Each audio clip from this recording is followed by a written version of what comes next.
Di segmen OPO kali ini, kita akan membahas OPO atau mengapa luka ekologis tidak dapat dipulihkan seperti luka asmara. Dan saya Raya, ini bahasannya.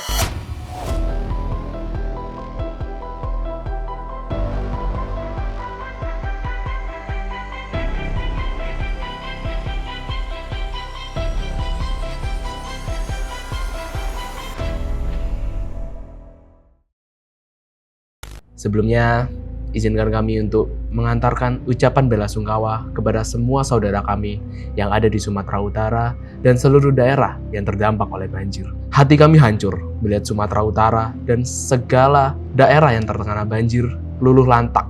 Namun, duka ini juga bercampur dengan amarah. Bencana ini adalah tamparan keras yang berulang. Indonesia adalah negara pemilik gelar Mega Biodiversitas dan menjadi negara maritim terbesar di dunia. Namun di balik mahkota indah itu, Indonesia tidak lepas dari bencana ekologisnya yang seringkali disebabkan oleh ambisi pembangunan yang tidak dilalui pertimbangan secara matang dari semua pihak.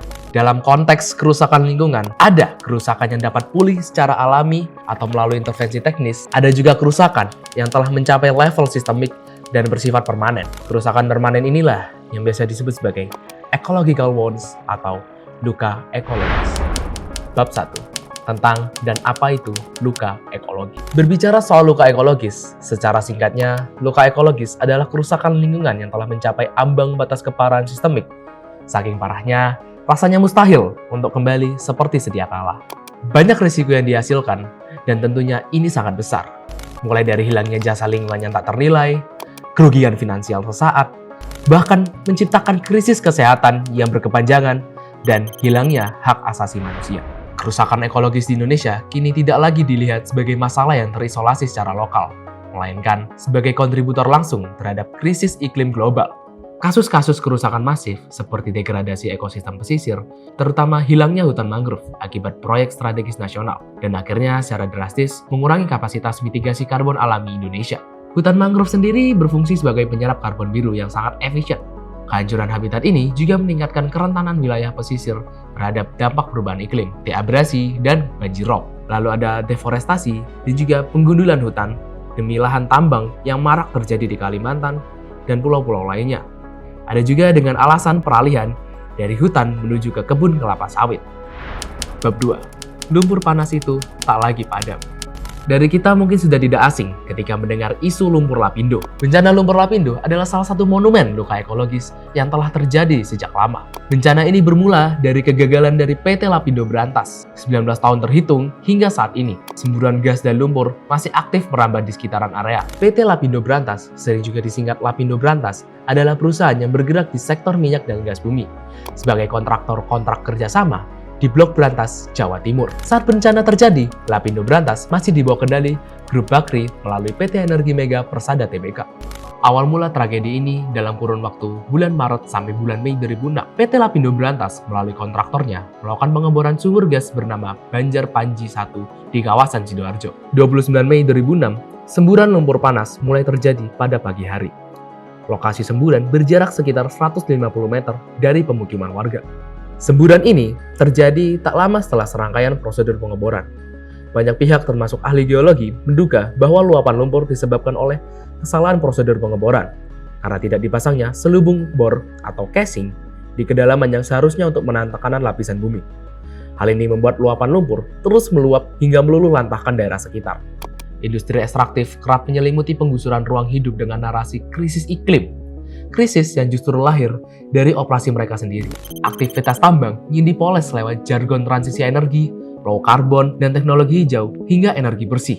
Seolah-olah kerusakan yang mereka tinggalkan bisa hilang hanya dengan kata-kata manis.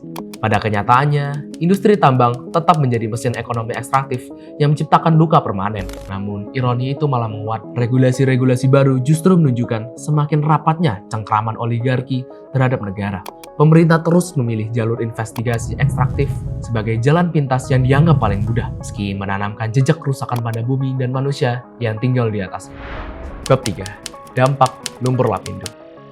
Mari kita lihat seberapa bahaya dampak dari bencana ini. Pada kesehatan, penelitian Wahana Lingkungan Hidup Indonesia atau WALHI dalam kurun 2006-2008 menemukan bahwa adanya zat polisik aromatik hidrokarbon atau PAH yakni senyawa bahaya yang dapat menyebabkan kanker. Efeknya memang memerlukan waktu setidaknya 5-10 tahun, namun hal ini tidak bisa dianggap remeh, terutama bagi warga sekitar yang terpapar sehari-harinya. Selain berdampak pada kesehatan, bencana lumpur lapindo juga memengaruhi perubahan sosial budaya, terutama para korban. Penduduk yang kehilangan tempat tinggal akibat dari bencana ini terpaksa untuk berpindah ke daerah baru, sehingga mereka perlu menyesuaikan gaya hidup, pola pikir, hingga ekonomi sesuai dengan tempat baru mereka. Kawasan lumpur lapindo bahkan kini dijadikan destinasi wisata berbayar. Sungguh ironi, bukan? Bab 4. Kegagalan sistemik dan pertanggungjawaban. Kasus lumpur lapindo di Sidoarjo bukan hanya soal kerusakan lingkungan dan kerugian materi, tetapi juga soal persoalan kemanusiaan yang panjang. Selama ini, warga terdampak lebih sering diperlakukan sebagai objek, bukan manusia yang memiliki hak dan kebutuhan dasar. Hingga kini, tidak ada data pasti mengenai jumlah masyarakat yang kehilangan tempat tinggal, baik karena semburan lumpur maupun kebijakan pemerintah. Perhitungan ganti rugi hanya didasarkan pada kepemilikan sertifikat tanah atau lahan, tanpa mempertimbangkan kondisi pribadi atau kebutuhan hidup warga. Akibatnya, mereka yang terusir dari rumah dan lingkungannya jarang diperhatikan dari sisi kesehatan, pekerjaan, dan standar hidup yang layak. Penelitian menunjukkan bahwa kasus stunting pada anak-anak di sekitar tanggul lumpur seringkali disederhanakan hanya sebagai masalah nutrisi atau ekonomi. Pencemaran lingkungan memiliki dampak langsung terhadap kesehatan dan pertumbuhan anak. Salah satu temuan penting adalah kandungan fosfor yang tinggi dalam air di wilayah tersebut, yang mengganggu penyerapan kalsium sehingga tulang dan gigi balita tidak berkembang secara optimal. Dasar penyebab adanya bencana lumpur lapindo adalah kegagalan analisis dampak lingkungan atau AMDAL. Pada kasus ini, AMDAL hanya bagian formalitas belaka tanpa adanya proses analisis risiko secara mendalam. Hal ini semakin jelas ketika kita melihat respon pasca bencana yang dilakukan terkesan reaktif atau tidak terencana dengan baik. Intine, garap ngawur, ono risiko bingung, ujung-ujungnya micek. Undang-undang yang mengatur pengelolaan lingkungan dan penanggung-jawaban dari korporasi juga seringkali tidak mengikat, sehingga hal ini semakin melanggengkan potensi kerusakan lingkungan dan hilangnya keadilan lingkungan. Ya, jadi untuk menghentikan tren luka ekologis ini, diperlukan adanya perbaikan yang mendasar, yang menyangkut penguatan hukum, yakni memastikan hukum mengatur pengelolaan lingkungan dan proses perizinan harus bersifat komprehensif dan juga mengikat. Selain itu, efektivitas pengaturan korporasi juga perlu menjadi perhatian agar korporasi memiliki batasan tegas dan juga penjabaran risiko yang harus dipertimbangkan oleh korporasi tersebut. Bab 5. Negara lucu. Kembali ke pertanyaan awal soal bencana banjir di Sumatera dan juga bencana lapindo di Sidoarjo. Benang merahnya jelas. Negara ini adalah negara yang lelet.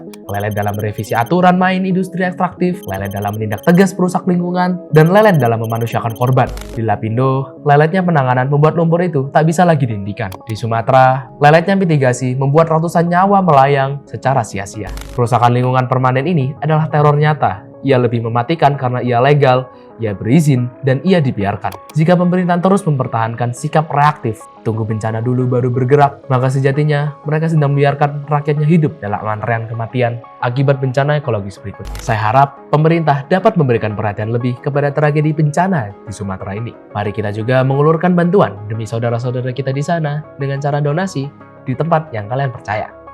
Itulah segmen Oppo kali ini. Kalau kalian suka, kalian wajib subscribe. Karena kita ini kreator kecil, teman-teman. Karena kalau kalian subscribe, kalau kita udah gede, kalian bisa ngaku, aku udah subscribe channel ini, dari subscribernya masih 20. Gitu. Jadi kalian nggak bakal dibilang sama poser, polisi kreator kecil. Asik. Udah, oke. Ada aku udah, suaraku habis. Dah gitu aja ya. Oke. Sampai jumpa di konten berikutnya, segmen Oppo berikutnya, channel berikutnya, channel berikutnya. Ya udahlah. Dah. Assalamualaikum.